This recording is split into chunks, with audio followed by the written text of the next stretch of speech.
کچھ تبلیغی جماعت کے بنیادی اصول تھے. ان میں سے ایک اصول یہ تھا کہ تبلیغی جماعت کوئی فتویٰ نہیں دے گی. فتویٰ اگر کوئی پوچھے تو مفتیوں کے پاس جاؤ. تبلیغی جماعت کوئی فتویٰ نہیں دے گی. اب فتوے صادر ہو رہے ہیں تبلیغی جماعت، فلاں چیز حلال ہے، فلاں چیز حرام ہے، اور جو کوئی اس فتوے کے خلاف کسی نے کوئی بات کہی ہے تو اس کو جاہل کہا جا رہا ہے.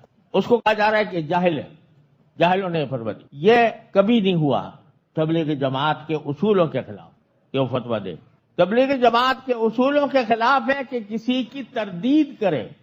اصول جو حضرت مولانا الیاس صاحب رحمۃ اللہ علیہ سے چلے آ رہے تھے، اس میں تردید کا کوئی پہلو نہیں تھا. وہ مثبت دعوت تھی، دین کی مثبت چیزوں کی دعوت تھی.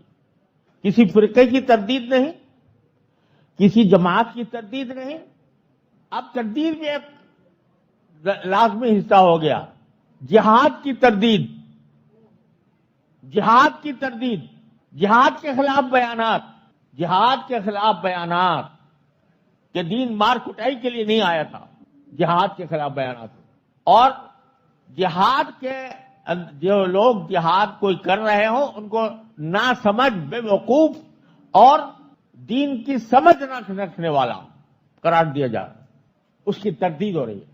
شیعوں کی تردید نہیں، بریلویوں کی تردید نہیں، دیوبندیوں کی تردید نہیں، کسی فرقے کی تردید نہیں، لیکن مجاہدین کی تردید ہے جو جہاد کر رہا ہے. حالانکہ جہاد کی آیات کو منطبق کیا جا رہا ہے خروج فی سبیل اللہ اس چلوں کے لیے نکلنے کے اوپر، اور پھر جہاد کی تردید بھی ہو رہی ہے کہ جہاد جو لوگ جہاد کر رہے ہیں وہ سمجھتے نہیں، اصل کام تو یہ تھا، یہ کرنا چاہیے تھا. یہ فتوے اور یہ ان خیالات کا اظہار، تردید جو بنیادی اصولوں کے خلاف بات تھی وہ کی جا رہی.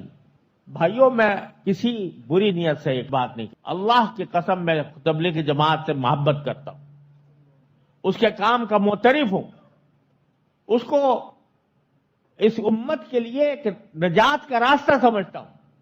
لیکن یہ خرابیاں اگر جاری رہیں تو یہ ایک فرقہ بن کے رہ جائے گا اور امت مسلمہ کے جمہور سے کٹ جائے گا.